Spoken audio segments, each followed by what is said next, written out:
उदयपुर के जलदाय विभाग का एक ऐसा कारनामा सामने आया है जिसे सुनकर आप भी अपना सिर पकड़ लेंगे। कहते हैं सरकारी सिस्टम में बिना काम किए फाइलें नहीं हिलती, लेकिन उदयपुर में तो बिना पाइपलाइन और बिना मीटर के ही पानी का बिल घर पहुंच गया। हैरानी की बात यह है कि यह किसी आम आदमी के साथ नहीं बल्कि एक जनप्रतिनिधि के साथ हुआ है। जब एक जनप्रतिनिधि ही विभाग की इस अंधेर गर्दी का शिकार है तो आम जनता की सुध कौन लेगा।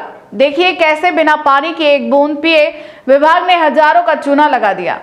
उदयपुर के गोवर्धन विलास इलाके में सरकारी तंत्र की एक ऐसी लापरवाही देखने को मिली जिसने पानी के बिलों को पूरी परिभाषा ही बदल दी है। पूर्व जिला परिषद सदस्य कामिनी गुर्जर ने अपने आवास पर नल कनेक्शन के लिए आवेदन तो किया था, लेकिन हकीकत यह है कि ना तो आज तक वहां पाइपलाइन बिछी और ना ही कोई मीटर लगा। थक हार कर उन्होंने निजी बोरिंग के जरिए अपने घर की पानी की जरूरतें पूरी की, लेकिन जलदाय विभाग के अधिकारियों की नींद तब टूटी जब उन्होंने कामिनी गुर्जर को सीधे 6,684 रुपए का भारी भरकम बिल थमा दिया। यह बिल न केवल चौंकाने वाला है बल्कि विभाग की कार्यप्रणाली पर एक बड़ा व्यंग भी है। बिना किसी इंफ्रास्ट्रक्चर और बिना पानी की सप्लाई के बिल आखिर किस आधार पर जनरेट हुआ। कामिनी गुर्जर ने इस मामले पर कड़ा रोष जताते हुए भाजपा सरकार और प्रशासन को आड़े हाथों लिया है। उनका कहना है कि अगर एक पढ़े लिखे जनप्रतिनिधि के साथ विभाग इस तरह की लूट मचा सकता है तो उन गरीब और मासूम लोगों का क्या हाल होता होगा जिन्हें सिस्टम की बारीकियों की समझ नहीं है। महंगाई की मार झेल रही जनता के लिए यह किसी मानसिक प्रताड़ना से कम नहीं है। हालांकि इस मामले की शिकायत जलदाय विभाग एसी से की गई है और उन्होंने उचित कार्रवाई का आश्वासन भी दिया है, लेकिन सवाल फिर वही खड़ा होता है कि क्या डिजिटल इंडिया के दौर में विभाग के पास इतना भी डेटा नहीं कि किस घर में नल कनेक्शन है और किसमें नहीं। क्या जनता का पैसा इसी तरह कागजी बिलों में बर्बाद होता रहेगा।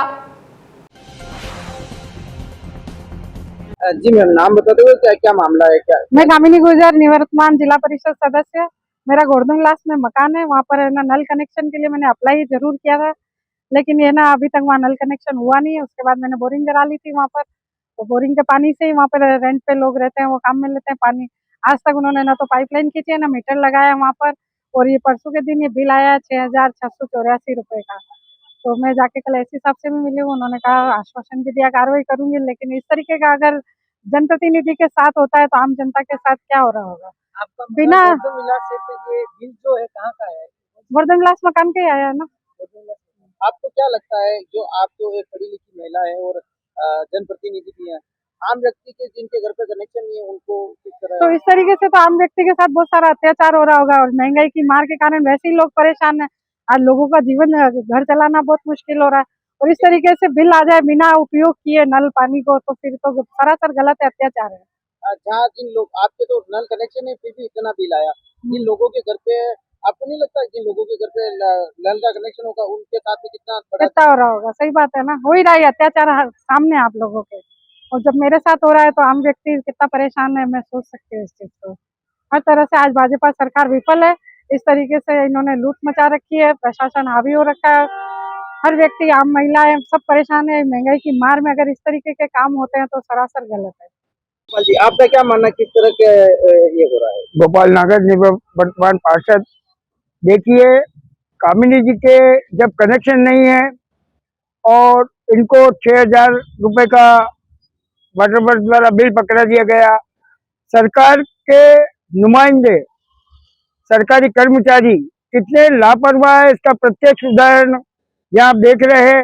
इसी तरह मेरा ये मानना है कि अगर जिनका कनेक्शन नहीं है उसको अगर 6,000 रुपए का बिल पकड़ा दिया, जिनके कनेक्शन है उनसे कितनी वसूली की जा रही होगी ये शायद आप सोच सकते हैं। यह सरकार अंधेर नगरी चौपट राजा चकाचक भाजी चकाचक खाजा वाली फिलोसफी पे चल रही है। आज हमने ज्ञापन दिया, यहाँ शिकायत की एसी महोदय से, परंतु उन्होंने केवल आश्वासन दे दिया कि मैं लिखवाता हूँ। तो ये किस तरह के अंदर गर्दी चल रही है, इसका उदाहरण कामिनी जी को जो बिल दिया है उससे लगाया जा सकता है। आम लोगों की क्या दशा हो रही होगी हम तो जनप्रतिनिधि, हमको इस तरह का अगर प्रताड़ित किया जा रहा है तो आम जनता के साथ ये लोग क्या कर रहे होंगे, इसका अंदाजा आप लगा सकते हैं। मैं बहुत आभारी हूँ आपके मीडिया का कि आपके माध्यम से ये बात आम जन तक पहुंच रही है, तो आम जन